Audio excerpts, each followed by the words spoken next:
Hello everyone, Simon Jacobson here for another episode of Wednesday Night Live.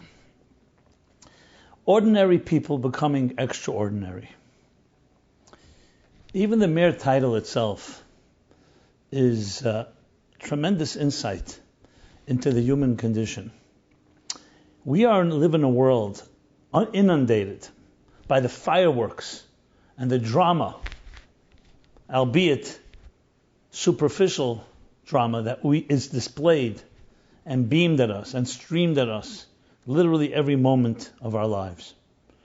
And who's considered a hero? Who is considered extraordinary? It's usually people who have the limelight. It can be a sports superstar. It can be a Hollywood actor, actress. It can be someone in politics. Anyone who's achieved a form of notoriety where a lot of people know about that person. Now, I'm not suggesting all these people don't have certain heroic elements, but why them? There's 7 billion people on the planet. You just can't have a camera shining on each one of them, and more importantly, many of them don't want a camera shining on them. So we're living in a situation, a world, which is defined by very arbitrary and sometimes even underhanded and unnecessarily just and fair determination of who is going to be the next star. So this point of ordinary people achieving extraordinary things, ordinary people who are extraordinary, touches, I believe, a chord in each one of us, because many of us sometimes live vicariously through these stars around us. And we feel, sometimes imagining myself being that. I remember as a kid, I grew up in New York's Yankee fans and Mickey Mantle and the legendary Babe Ruth before my time, but he was spoken about. And what was the attitude to it all? It was this type of approach of, maybe I can be like that person. And we as children would even play games, like being in the outfield, making imaginary catches, doing extraordinary feats. And then you get a little older and you realize this man himself, quite a flawed human being, perhaps a brilliant baseball player. But we tend to go to extremes, and since someone's brilliant in one area, becomes brilliant in every area. So it creates a true distortion of what is considered a role model, what is considered a hero, what is considered someone we should be looking up to, we should want our children to look up to. And I have to say that I'm sure it contributes to the lowering of standards in our society, because who we look up to becomes someone we try to emulate.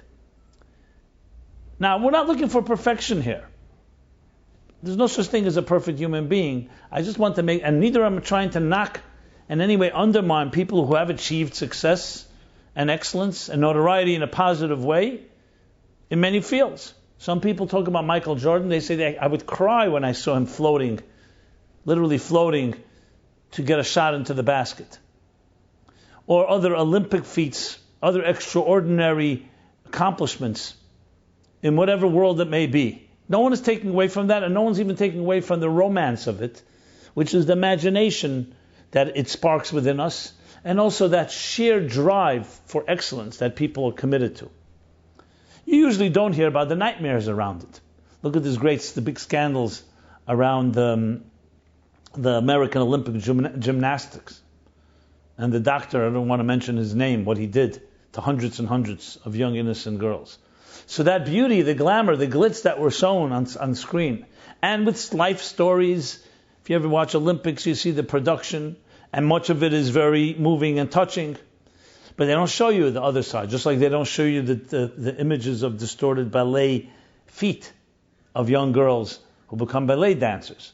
Or they don't show you the x-rays of the lungs of smokers in advertising. And again, I want to make sure that I'm making the point that I'm not looking here to be fire and brimstone against all this fake and images and so on. There's much to say about that. I'm talking about even the legitimate accomplishments are far overblown and exaggerated in context of our own personal life. So where does it leave me? When I see these people achieving excellence, how could it make us leave us feeling really great about ourselves? So that's what we're going to talk about. Obviously acknowledging that there were very simple, ordinary people, quote unquote, that actually did extraordinary things. Everything I mentioned so far was really, you can say, in the superficial field, especially when it comes to, there are brilliant actors and actresses in Hollywood, there's no question. You watch them, you just see how they define a character. It's just amazing. And the stories they tell, just like great authors and great musicians and great artists. And they're great sports heroes. People who've accomplished greatness in many fields. I'm just suggesting, I'm suggesting, however, where does it leave the millions and billions, the rest of us? Are we failures because we have achieved those successes? Are we failures because we have not received awards and has not been honored and celebrated in the media or on front cover stories in magazines and newspapers? And what about those millions or hundreds, I would say, the thousands of ordinary people that did small things that changed a few people's lives? Not everything has been recorded in history. So we have, of course, the usual suspects, and I'm going now into more moral and more noble acts that people are familiar with, just to use a few examples of people who really did extraordinary things, ordinary people, and they actually changed history in the course of history. Remember, those millions of others that we will speak about, the unsung heroes, is really what we should be talking about. But still, the fact of the matter is, whether it's the voyeuristic side to us, or it's like right now, if you're watching this and a name recognition or a face that you recognize from the screen would walk into your room, I guarantee you wouldn't continue watching, you'd be distracted. As we see it all the time. Which is the real focus of this discussion here. This isn't just to talk about nostalgia and to give you the top 10 ordinary people that did extraordinary things, which you can find online. But rather, just to create context and give us some background and a backdrop for this discussion. So, let's start with in the modern day. There's, of course, you can read many examples. The Rosa Parks story. In 1955, she was coming home, worked tired from a hard day's work. 1955 was that climate, yes. If you know the Brooklyn Dodgers, there was Jackie Robinson, of course, who broke the color barrier in the major leagues. Before that, there was a Negro League. And so there, I don't want to call him ordinary because he was a great baseball player, and he did make it. And maybe the person who is it, the owner of the Dodgers, the Brooklyn Dodgers, that brought him on board, who defied all his colleagues. That barrier. But let's talk about Rosa Parks. At the end of the day, well, let me continue since I'm on Jackie Robinson. I've heard from people who are in Brooklyn, in Ebbets Field. Ebbets Field is where I grew up, in Crown Heights. People actually went to the games when he played, and he was jeered. He was jeered. Not so much in Brooklyn as it was in other fields across the country, because in Brooklyn he already became a hero, a legend. We have now the Jackie Robinson Parkway named after him. But he was jeered. Now, Rosa Parks was going home from a hard day of work, and she sat down on the bus. And what happened was, of course, the rule, the laws, the bus driver said to her, "You're sitting in the wrong section, young lady." I don't think that's the words he used. And she would refuse to move from her seat. There was the colored section, what they called. So the police came, they arrested her. And this is credited to being one of the watershed moments of the birth of the civil rights movement. Not the only moment, but it's captured the imagination of people. Now that could have happened and no one would have known. She would have been arrested, no one would have made news. So it was the right time, the right place, and maybe the right newspaper person who made a story out of it. And they knew how to maximize it. You have the story, that's in 1955. You have the story in 1980. This may be lesser known, but those that unfortunately are familiar with this, sometimes it comes from tragedy. The tragedy is, we're talking about Candy Lightner. In 1980, her 13-year-old daughter was killed by a drunk driver. And she then went on to found, in her grief and her agony, MAD, which was an organization of the women mothers against drunken driving, that became a phenomenon across the country and literally saved thousands and thousands of lives. Does that in any way take away from the pain of loss of her daughter? No. But an ordinary person, an ordinary day, tragedy, and how she turned it around became a movement, which has saved thousands of lives. Whether the laws of against drunk driving as being literally very strict laws, whether there are laws around the different laws around seatbelts and other things that became part of this as well. And all that was spawned by her movement, by her pain of an ordinary person creating an extraordinary thing. And then I'll mention the Middle East is Mohammed Bouazizi in Tunisia, a simple person who didn't have any great dreams. He was a street vendor. He sold food on the corners. And the desperation of him and his countrymen was all captured that one day when he set himself on fire in 2010, and that ignited, no pun intended, what they call the Arab Spring, which some have already now coined to become the Arab Winter. But the uprising and the overthrow of the Tunisian regime, the Egyptian regime, and no question has left waves that are still affecting that region. We don't know where this is going to head.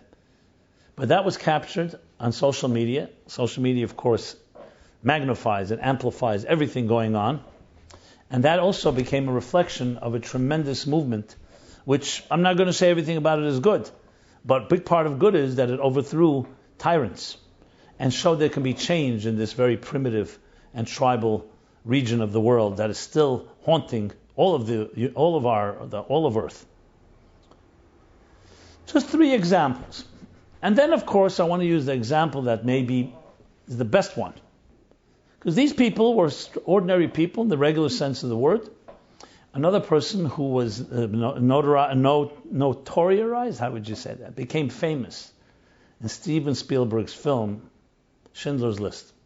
Oskar Schindler, a businessman, a corrupt, decadent, lowlife, that's what you would probably call him. And he was thrust in a situation where he ended up saving, I don't know the number, 100 or a few hundred, maybe more than that, Jewish lives. Not because he was a hero and moral character. The moment came, and for some reason, he felt something. Like the Talmud says, the Mishnah says, someone that saves one life is like saving a universe. And the film, you see it, especially at the end, where you actually see the people who were saved by him, how they go and put a stone on his grave. A Christian, not Jewish. And regardless of whether you think of the film was, of course, quite powerful. Whether it was how much fictionalized it was, but the basics of the story, an ordinary person doing an extraordinary thing, what? He changed lives. He saved lives and thus changed lives. And you'll see with all the examples I gave, that's truly the example of an ordinary person. Because you can say all the sports and Hollywood and artists and authors, they weren't ordinary people actually. Many of them were quite extraordinary. They were born with unique talent, geniuses. Albert Einstein was a genius, as were others. So to say they're ordinary, they may be ordinary in other areas of their lives, but you can't say they were ordinary in the area where they achieved something great. The examples I gave were completely ordinary. They weren't born with these special type of gene. They weren't born with something that is different, something excellent. They were born what we would call ordinary. But as we'll see in a few moments, there's no such thing as ordinary. And they prove it. So actually they're not the exception. So there are people who've achieved great things who actually are great. Meaning that you could see it, either child prodigies, or you just see their brilliance in their field just outshines anyone else, whether it was chess geniuses or other types of masters and extraordinary artists and so on. But what we want to talk about, obviously, is how this applies to each one of us. So this is the real question, going back to the initial question I asked at the beginning of this program. Is there such a thing as ordinary? We make all this noise about all these people. What does it do? Does that obfuscate the extraordinariness within each one of us? And the answer, obviously, is a rhetorical question, is absolutely and unequivocally yes. You, I, every one of us, everyone listening to this, everyone watching this, wherever you are in the world, you are a hero. It may not have been actualized yet. You may not even believe it yet. But that is exactly The problem. The problem is not whether you have extraordinary capacity. The problem is that we don't believe we do. And in the climate that we live in, with the things we worship, things that are idolized, that only serves to obfuscate even more our great and tremendous potential. And this is based on one principle that you hear from me time and again. You are a piece of God. You are created in the divine image. You don't want to use religious terms for obvious reasons and many reasons. You have within yourself something that is a piece of the eternal, a piece of the infinite, something extraordinary. And it's just because we live in a world that tends to gravitate toward things that are novel, that seem loud, the sizzle more than the steak, so these things become concealed from ourselves and of course from others. You throw into the equation growing up in a home, an environment, a school, that also contributes to turning us into mediocre by not appreciating, not thanking, not acknowledging, not cultivating and nurturing the inner hero within you, the inner spirit that makes you unique, your song, your voice. So that only contributes, as I said, to the lowering of our own standards and the lack of expectations of ourselves, from ourselves. So what we need to do is not to listen to all those naysayers or to all those dash our dreams or lie to us or disappoint us, or maybe because they don't believe in themselves, they project that low self-esteem to others, and learn to believe in yourself, learn to find people that believe in you. Because we are indeed all born with something extraordinary. Firstly, everybody has something unique that no one else has. Let's start with that. Does that mean that every person is an Einstein, whether it's in physics, or a Shakespeare, or a Rembrandt, or a Mozart? Not necessarily. But that doesn't mean you don't have something extraordinary, something that's unique and extraordinary to you. Your voice, your song. That's number one. Number two, there is no such thing as ordinary. Ordinary is the illusion that we create that we're looking for some new high. Every moment is magical. Look how little children explore everything. Every fiber of existence is extraordinary. There's no such thing as ordinary. So in addition to you actually having something unique, the fact that matters, you can actually bring alive the electricity, the passion, the pulsating energy that exists in everything that's going on around us, even the things that seem to be inanimate, quiet, silent. You have the power to bring it alive. Think of it a bunch of buzzing energy, but you can't see it. You do something, you create a reaction. An action creates a reaction.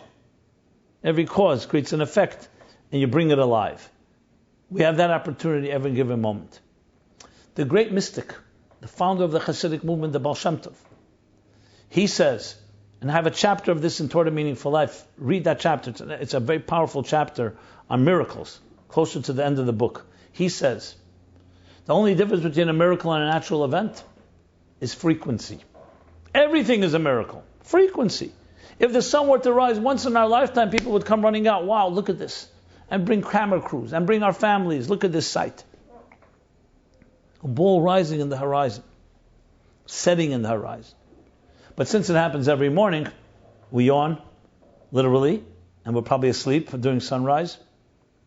And it happens every day. So what? Does that make it less of a miracle because it happens more than once? We breathe. An average healthy person breathes 18 times every minute. Did you know that? We don't even notice. That's its miracle. Like the Talmud says, Ein ba'alanes makar b'nisei. A person who's experiencing the miracle doesn't even recognize his own miracle. Because it's happening so often and it's so common. But then you go, God forbid, to a hospital, you see someone struggling to breathe. Or, God forbid, a child is born with some defect, God forbid. You realize, 1 second, what does it take to breathe? 1 minute, this isn't just a small matter. You know how many factors have to come into play for a person to breathe? And the same thing with every part of our existence. I remember at one of these classes, at the end of the class we were hanging out, and people were talking about what they do. They were sharing their lives. And one person was a obstetrician. And he said, yeah, delivers children. She says, it's great, it's unbelievable to be part of that. And he started sharing his experience. He worked in the New York hospital on the 8th floor that where the delivery rooms are, birth. He says, sometimes we deliver a child, it's the middle of the rush hour, and you hear the FDR below, the noise, the screeching brakes, the honking horns, you could sense the tempers flaring, impatience. People are rushing. Where are they rushing to, I think? One's rushing to go home, one's rushing to dinner, one's rushing to a show, most are rushing just to rush. And then, here in the quiet of the 8th floor, we're delivering a child, and there's no bumper-to-bumper traffic. Now there's no noise, no one's rushing to come in to see this miracle. And here is the miracle of life, the beginning, our beginnings, the beginning of each one of us. And we have a doctor, myself, a nurse, the mother, all in this quiet, in the contrast. And I say, what is a gift it is to be part of this miracle. That night I decided to drive home on the FDR. I just wanted to experience it. FDR at night, they usually do construction. There's often, oddly, more traffic at night sometimes than by day. Anyway, I was driving by and I was thinking about it. We all have the rush hours of our lives. Everyone. We're busy. We're overwhelmed. We have bills to pay, ends to meet.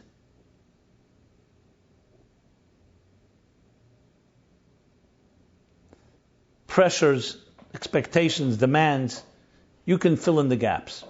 Fill in the blanks. So we're so overwhelmed. We have our rush hours. And what happens when there's a lot of rush hour, when there's a lot of turbulence, a lot of commotion and noise?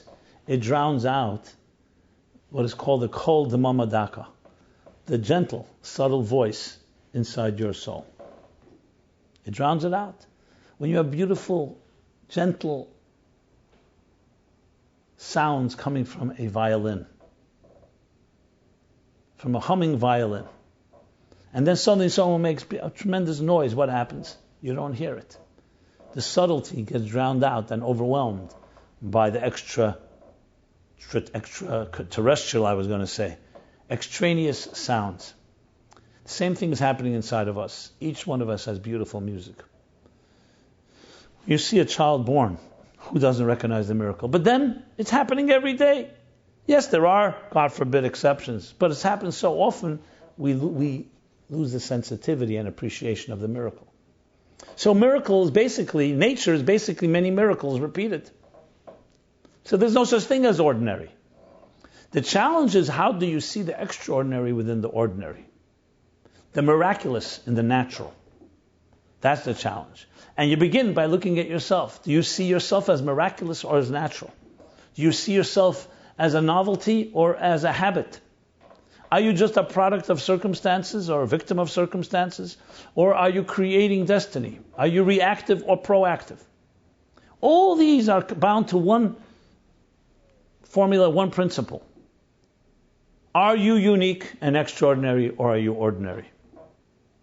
And the answer is, you are extraordinary. And the first person that needs to believe that is yourself. I'm not talking about arrogance here. We're not talking about inflated perception, delusions of grandeur or illusions of grandeur. We're talking about basic awareness of the uniqueness and therefore the responsibility you carry. You connect to that, then everything you touch becomes extraordinary as well. The Midas touch. You look at yourself like gold, everything you touch will be gold. You look at yourself as extraordinary, then the people you meet, you will see the extraordinary component in them, and you will look to inspire that. And you will see you'll motivate them in that fashion. That's what leaders do. And each of us is a leader in our own right. Now, of course, there's some people who are blessed with skills to be the charisma, the leadership qualities, the drive, the inspiration, the communication abilities to reach somebody else. But everyone is a leader in their own right, in their own small world. That's why we're called kings or the children of kings. Each of us is a king or a queen. Malchus, you have the dignity, you have the kingship, the sovereignty, the ability to be a true leader, the ability to truly shape the course of your life and the life of those around you.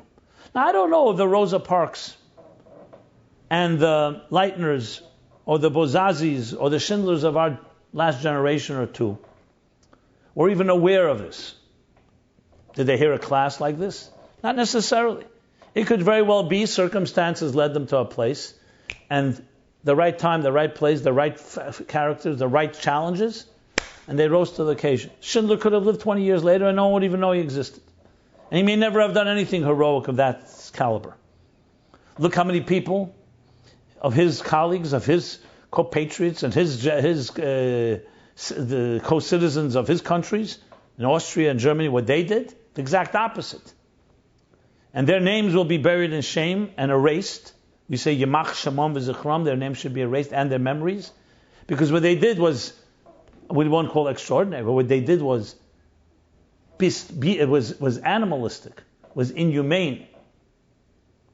So yes, Hitler's name will be remembered for what he did, but not in any way that we call ordinary person doing an extraordinary thing, even though he was ordinary, meaning the sense he wasn't coming from any great political family or something. He was a garnished, as the Rebbe once said. Nobody. But he did what he did, and that's really not part of our discussion here. Just putting it in context. So the Schindlers and the Parks and the others in our times needed certain circumstances. I am submitting here to you that you don't need certain circumstances. You can create these circumstances. You don't have to wait for something to happen. Right now, right here, where you are, you have the opportunity to either be a bystander, an observer, or to initiate something, to shift something. And that means when you speak to somebody, say something kind, say something you may not have usually said, say something unnatural. And when I mean unnatural, I don't mean in a weird, bizarre way, I mean supranatural. Above the common, above the ordinary, above the habits and the patterns that we go through. Every moment, do something that changes a pattern, that shifts the trajectory. Now, I don't say every moment is difficult. You know what? Start every day. Every day, make sure, commit to do something different, to do something extraordinary. It doesn't have to be dramatic. It doesn't have to change everything. But it has to be something that you would not have done and something that is unexpected. Try it out. Try it out with your spouse. Try it out with your family, with your children, with friends, with colleagues, with anyone. Do something unexpected and you'll see unexpected results. That's how it begins. It's a shift. It's so easy to get into the rut and you're stuck and you then go around in circles, maybe with different characters, different people, and then you say, nothing's changing in my life. Yeah, nothing changes. Nothing changes. If you think what you thought, and you say what you said, and you do what you did, you know what you'll have? What you had. That's a mathematical certainty. Whereas if you think different, and you speak different, and you do different, what will you have? Something different. That's how we create change. Many of us, again, being trained and programmed, and I would say even literally brainwashed, into thinking what heroism truly is, what is extraordinary. We also think our actions don't really make a difference. The more things change, the more they stay the same. We get trapped in the illusion, what difference does it make? So what happens? We become habitual creatures, robots, predictable robots. Completely not extinguishing, but obfuscating, concealing, suffocating, maybe is the best word, our unique soul, a unique voice, your unique song. Sing a song. Yes, sing a song. Now, some of us may be ashamed to do it in public. Fine, start in private. I can tell you there are times when I'm speaking and trying to communicate and reach to people, and I feel I'm not really getting there. I will sing a song. Sometimes even spontaneously. And now initially people think, what, is something the matter with them? Especially if they don't know me. If they know me, they know there's something the matter with me. But if they don't know me, they still have a doubt. You know what? What did I do? What can go wrong? Sing a song and it opens up the heart, your own heart and others. So when you're stuck and you feel things aren't working, you know what all you got to do is change something in your actions. You'll say, 1 second, I want things to change, then I'll change something. That's what people always say. If only, this changed, that changed, this one did something, if that person had responded this way, if they would have returned my call, if they would agree to date me, etc. Always someone else. What about you? It's because, this is not pointing fingers that there's something wrong, it's because we've been programmed to think like that. That you are nobody. What could you do already? You're not a nobody. You're an everybody. You are extraordinary. Not because you're arrogant in that belief, but because you were sent here. You have a purpose that's higher than yourself. So it's not about consumed with your own inner sense of self-worth. It's recognizing that you wouldn't be here on this earth if you were not given something extraordinary. And what are you doing to reach that extraordinary? So yes, ordinary people can do extraordinary things, even though that's the title. The problem is that I don't believe there's anything that's ordinary. The reason we title this is because most people do believe it.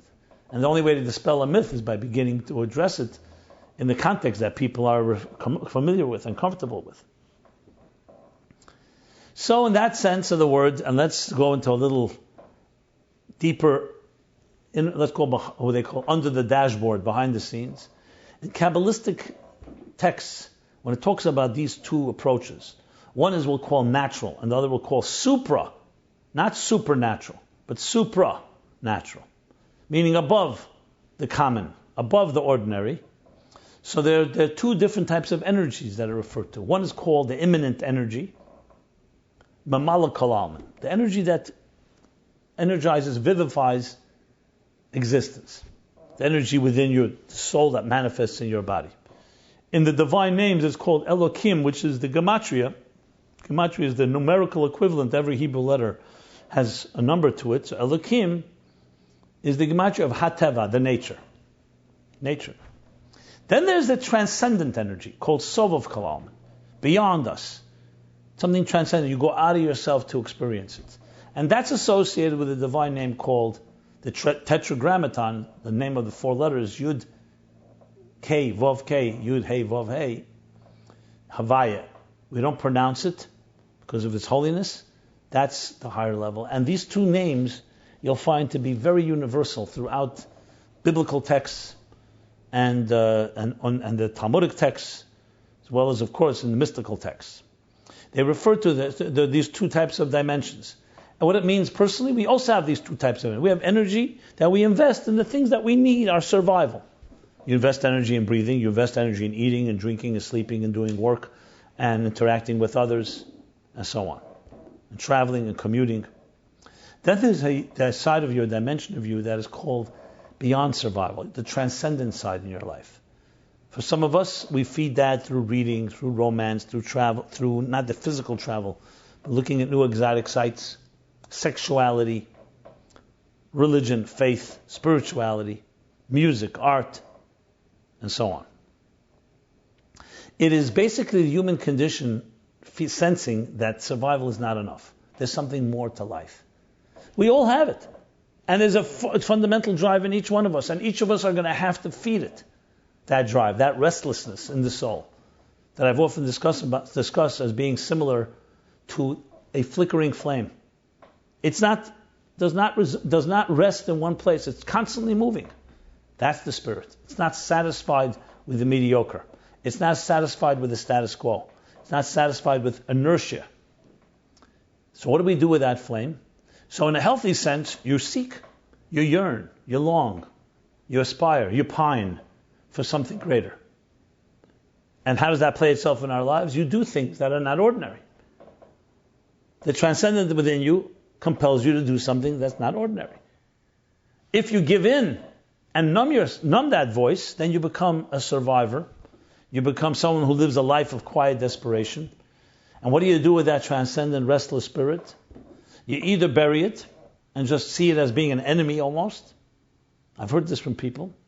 Or when it pops its head, you feed it in ways that are not necessarily always healthy. Forms of escape, sexual escape. It can be through addictions.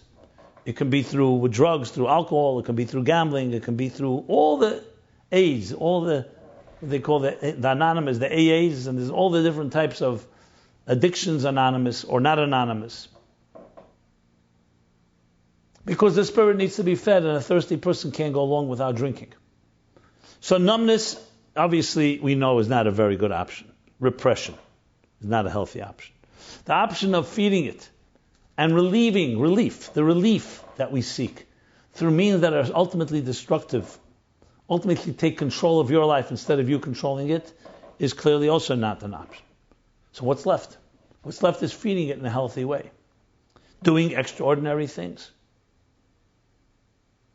Which is always going to be for others. You'll see every addiction, well, I can't say every, most addictions are around you. There are people who are addicted to others, to serve others, to be subjugated to them. There is also such weird addictions as well. But in that case, it's also a self-serving role. It just plays itself out by serving someone else. When it comes to healthy transcendence is always making the world a better place. It's always helping another person, not yourself. It always translates into a movement that can change history, or maybe change history just for a few individuals that we may never even know of. And that's where the ordinary meets the extraordinary. Or better put, the ordinary becomes extraordinary. You reveal the extraordinary in the ordinary. So there's the concept as well, as I was talking about the immanent and transcendent energies and the Elohim and the Vaya, of the two types of miracles that exist. Actually 3 types, but generally 2. One is open miracles, transcendent miracles. That's extraordinary. Then you have miracles that manifest within the ordinary. This means you don't see as obvious the miracle, but when you think about it, you say, of course this is a miracle. You see the confluence of events, you see the factors that go into, let's say, breathing. And then you have the ordinary itself. So it's interesting that you have ordinary, you have the extraordinary hidden in the ordinary, and you have the extraordinary that's not even hidden, it's obvious. We're discussing here, obviously, the first two, which is in the last order I spoke, the first two, meaning the ordinary and the extraordinary within the ordinary. So you can ask the question, what's the difference between the two? What's the difference between the Havaya within the Elohim and the Elohim within the Elohim? And here's the answer. It's a fascinating answer coming from Hasidic texts. Because when you have something that's extraordinary and openly extraordinary, a miracle that defies nature, the parting of the sea. Everyone sees, it's clearly, nature has been defied. That clearly is breaking the rules, it's suspending the rules of nature. That's not the objective. Sometimes you need it just to wake people up, something that becomes so obvious that they cannot deny. At least for the moment. Later, they get back to their routines, they can even deny and say maybe it didn't happen, or maybe it didn't happen the way I understood it happened. Like the famous story, there was a teacher, like a very enlightened teacher, liberal-minded teacher, who was trying to teach the students the story of the parting of the sea. And wanted to minimize and show it wasn't a miracle, and said, basically, there was a little water, which was, it reached ankle deep, and the Jews walked through it, and that's how they got to the other side. And minimizing basically, parting of a sea, you think of it like a big sea, an ocean, or whatever. And the children, were disappointed because they always heard it was a big miracle. One child in the room, in the school class, was saying, amazing, I can't believe it, amazing. The teacher says, what's so amazing? I just explained to you, it was ankle deep, it was no big thing, it was like walking through your bathtub. Amazing, that in that low water, thousands of Egyptians drowned. As the Bible tells the story. So there are miracles that are very obvious. Then there are miracles that are miracles, clearly miracles. The story of Purim. When you look at it, while it was happening over the 7-9 years, you may not have seen the connection, the dots. But then you suddenly realize, 1 second.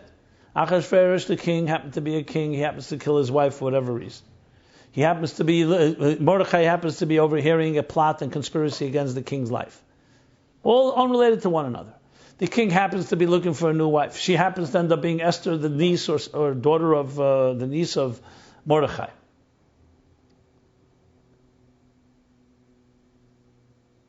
And then one thing after the other, the king happens to have insomnia, can't sleep at night. So they happen to read to him the story of how Mordechai saved his life. That king therefore wants to reward him. And the story unfolds. Lo and behold, this great decree to kill all the Jews by Haman suddenly is overturned and transformed into the greatest holiday. So what's going on here? When you look at it while it's happening, it doesn't seem like much. But in retrospect, it's a great miracle. So a miracle happened here. There's a hand of God, but it's hidden. That's why there's no name of God in the Megillah. But how about pure breathing. I'm breathing right now. I'm speaking right now. There, you don't even need a confluence of events. There it seems natural, complete natural. But that too is a miracle. That's the miracle of the ordinary. The mere fact that a divine force that's not bound by laws can create laws of nature that become so consistent and reliable that we rely on it with our lives. We know exactly when the sun will rise. And everything is predictable, that could be so predictable coming from a place that's completely indeterministic to create so much determinism. That's the greatest miracle of them all. That's the ordinary is extraordinary. Not only does the ordinary contain extraordinary, it actually is extraordinary. And that is what we really come to discover. That we have both these elements. We obviously have the transcendent, and when we need it, we can try to invoke that. The complete revealed miracle. But we recognize that firstly, we have something extraordinary within the ordinary. You could reveal the divine, the Havaya within the Elohim. And then there's even deeper, you can reveal the divine, the miracle of nature itself. Not just the miracle within nature. The nature itself, its very consistency. Even the thing that we would call the pattern, that itself is the most miraculous of all.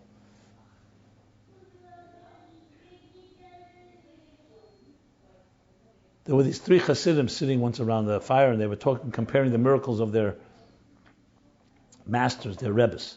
And one said, I had little money, my Rebbe told me to invest it. Everyone said I shouldn't. I did, I became very wealthy. Great miracle. The second said, for me, my child was not well. All the doctors gave up hope. The Rebbe gave a blessing. The child was healed. The third one, Rabbi Shmuel Garaya was his name. He said, I had a lot of money. I asked my Rebbe where to invest it. He told me to invest it somewhere. Everyone thought it was a great idea. I lost all my money. So what's the miracle? He said, the miracle is I still remained a chassid. I still remained loyal and committed to him. So which is the greatest miracle? There are miracles that happen, and there are miracles that are part of existence itself. I'm not suggesting that we have to embrace that, to look for situations that don't always work out the way we like, but the point is, extraordinary is everywhere. Today, in the world of physics, in the world of subatomic particles, in the world of the quantum mechanics, the quantum world, we recognize that there's indeterminism at the deepest levels, microscopic levels of existence. We recognize there's energy